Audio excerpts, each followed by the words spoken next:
Xin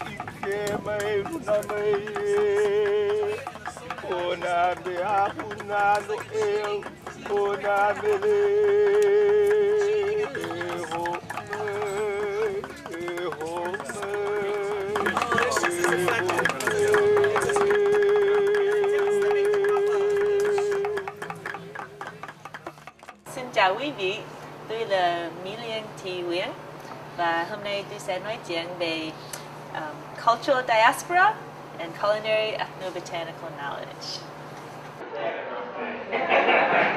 To say that food is essential for life is to state the obvious. There's only one other activity that's as essential for the life of our species. However, the first activity is much more varied around the world than activity B. But what happens to the food traditions when people have to leave their home countries? Do we adopt new food choices in the new countries that we go to? For example, if you came to the United States and all you saw were the McDonald's drive-thrus, would these be the new choices that you would be making? Or would you try to recreate what was familiar and traditional to you? As in here, we see this Vietnamese soup pho, which uses a number of plants that used to be found only in Vietnam. These are all the fresh herbs they have with it. Or may have been found in the United States but were very rare before the Vietnamese diaspora. Throughout this talk, I'll be referring to my research that has been about the Vietnamese diaspora and cultural botanical knowledge. Now, diaspora was originally used as a term to describe the leaving of the Jews from Palestine. However, nowadays it's used to describe generally the exodus of many cultural groups from around the world, including the African diaspora and Indian diaspora. Some key concepts that will come up throughout this talk are transported landscapes, the substitution of food plants, adoption of food plants in the new lands, the transportation or introduction of food plants, what happens to that cultural botanical food knowledge, and finally, the dynamics that are involved in all those issues and how they change and evolve. This is a subject that's of ethnobotanical and personal interest to me. I was born in Vietnam, and as a result of the Vietnam War, there was a Vietnamese diaspora that started in 1975. From Vietnam, the Vietnamese spread throughout the world, particularly the US and Europe. This is where the first concept comes in of transported landscapes. You have two phenomena happening here. The first one is the recreation of the traditional landscape within the home. This is probably the easiest that can occur in cultural diaspora. For example, when I was growing up, within my mother's home, we made Vietnamese food, we spoke Vietnamese, and the life was very much as it might have been as my mother was growing up. However, outside of the home, I was experiencing a very different culture, the American culture. The other kind of transported landscape that you'll experience are the Asian communities that come up everywhere. Large numbers of these diasporic groups settle. If you go to Paris, you go to New York City, you go to Texas, Southern California, Sydney, Australia, Toronto, Canada, you'll find these Asian communities. In these communities, people are sharing foods, their common language, and their traditions. Case in point, here you see the Asian Mall in Houston, Texas. It's called the Hong Kong Mall, but if you go inside the supermarket in the Hong Kong Mall, you'll find a number of species of traditional food plants. And now, with modern technology, you can get food plants coming from India, from Vietnam, and shipped relatively fresh all the way to Houston, Texas.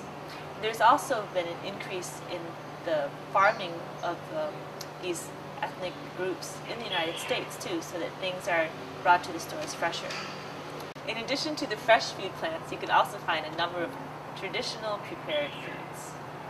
One of the most interesting places that you can go to observe this are the Chinatowns throughout the United States and throughout the world. This is Chinatown, Honolulu. Nowhere else is the concept of transported landscape more easily observable than in a place like this.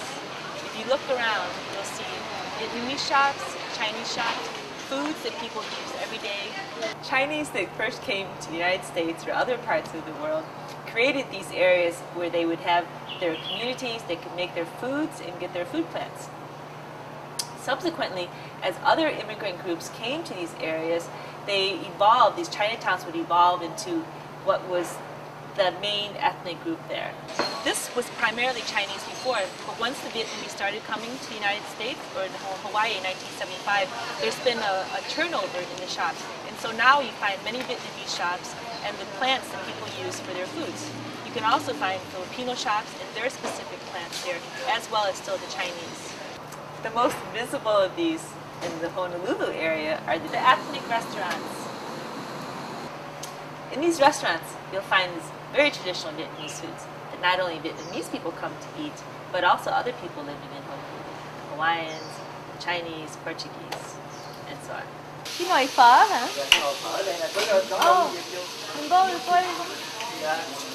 So you want to come in and see the pot of pho?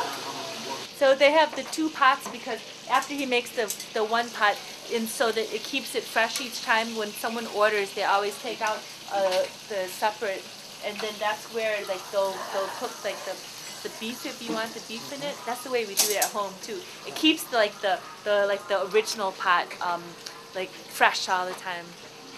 When we're thinking about Vietnamese and an example of a cultural diaspora and its food, this dish is probably the most popular, prevalent symbol of Vietnamese food diaspora in the United States and throughout the world too.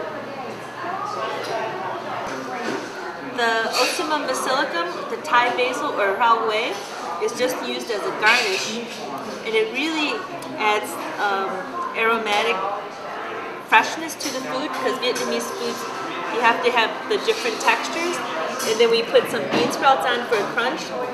However, for the early immigrants that came to these areas, these food plants were not available here or were very rare. Not only did you have the absence of the plants, but you also had absence of the knowledge to make the traditional foods. The second concept is the substitution of food plants.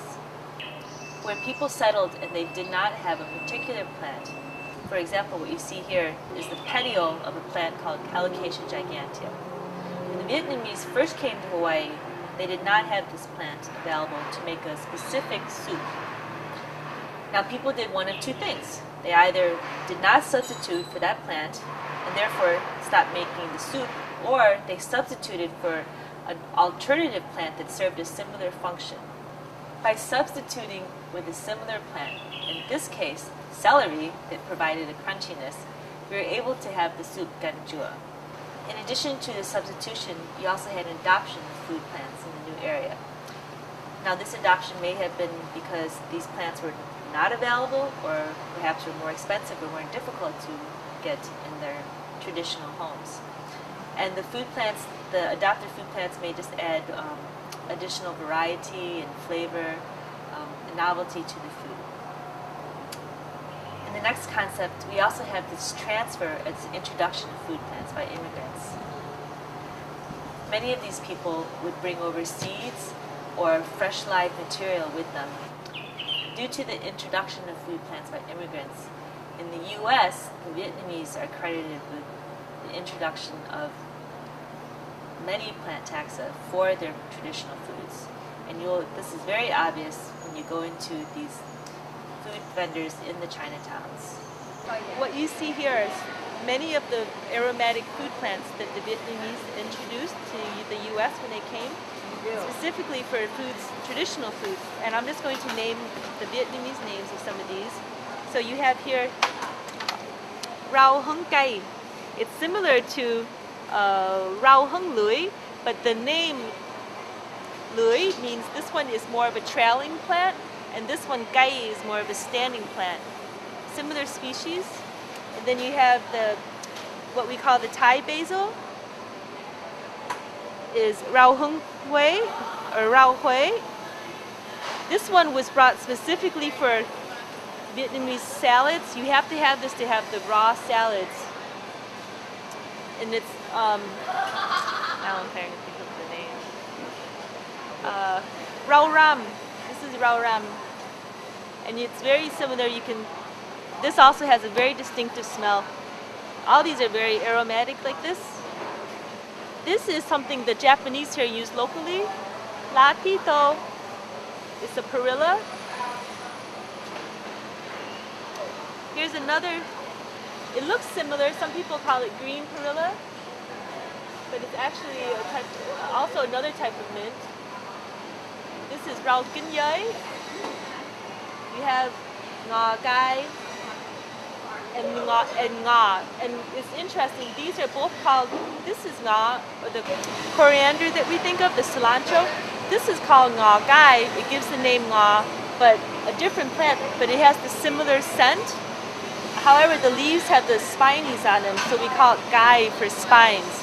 So we have ngò and ngò gai. And you have the ngò also called ngò with the aroma in it, but ngò specifically for the scent of ganjua. You have to have this herb to give the scent. Now the other vegetable that you have to have for ganjua is the baka, or Calicacia gigantea, and we'll see this in the courtyard. This is another plant that was brought over especially for the Vietnamese ganjua, and you can see what people wanted, what people use it for is actually they don't think of it as arenchyma, but it's actually the spongy, the arenchyma is the tissue with many air holes in it, so it's the sponginess that people liked to have. It absorbed the broth of the soup. And this is a plant that when the Vietnamese first came, they didn't have, so they would substitute it with celery. Can you believe that? But it had the crunchiness in it, so that's why people liked it so much. This is the baka, the Calicacia gigantea, related to Calicacia esculenta, the taro. But with this plant, it's only the petiole that's used in the food. And it was so important to have for the ganjua soup that it was one of the original plants that were smuggled over in baby bottles. The concept of knowledge. Most people assume that knowledge acquisition occurs at youth. And this is true to a large extent. However, in Vietnam, for example, in the traditional setting, many foods are readily available by vendors out on the street. And these vendors are they're the expert holders of the knowledge. Many people don't have to prepare the foods at their homes. It's just as easy, very cheap and convenient to go out to the corner, the small markets on your way home from school and get these specialty food items. In many cases, it wasn't until the people actually emigrated from their countries, came to the new areas, that they began to learn how to make these traditional foods. Some people recreated foods from their memory or through innovation, and they also learned how to make foods by being involved in that ethnic community. This is the Baptist Church community dinner that it happens every month, and this is where you get a great idea of what the community network is like for the continuation of the Vietnamese food. So in this diaspora here in Hawaii, and I'm sure it goes on in other places too, but every month the people of this church, they get together and they bring different foods over, so it's potluck, but the important things that really happen here is this knowledge transfer. What you'll see is people talking about recipes, sharing recipes.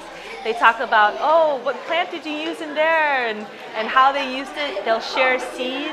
Another really important aspect of this is a sense of community. It's a place where people can go and share the food that they know, speak Vietnamese, so it's very important about cultural identity. The last concept is probably the most interesting. It's the dynamics. It's how the spread, the use, and the evolution of the knowledge that occurs once you leave these areas and start recreating your foods in the new lands. Part of my research has been actually looking at cookbooks. Cookbooks in Vietnam are long-standing.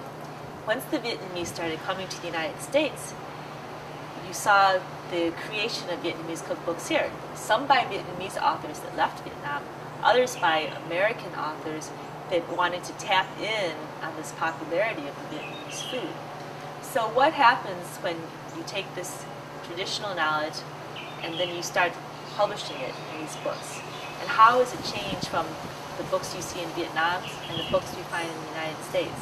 This is not only for the Vietnamese food, this has happened for Italian foods, Chinese foods. Just step into any popular bookstore, even Google it on the web, and you'll see this amazing variety of ethnic cookbooks come up.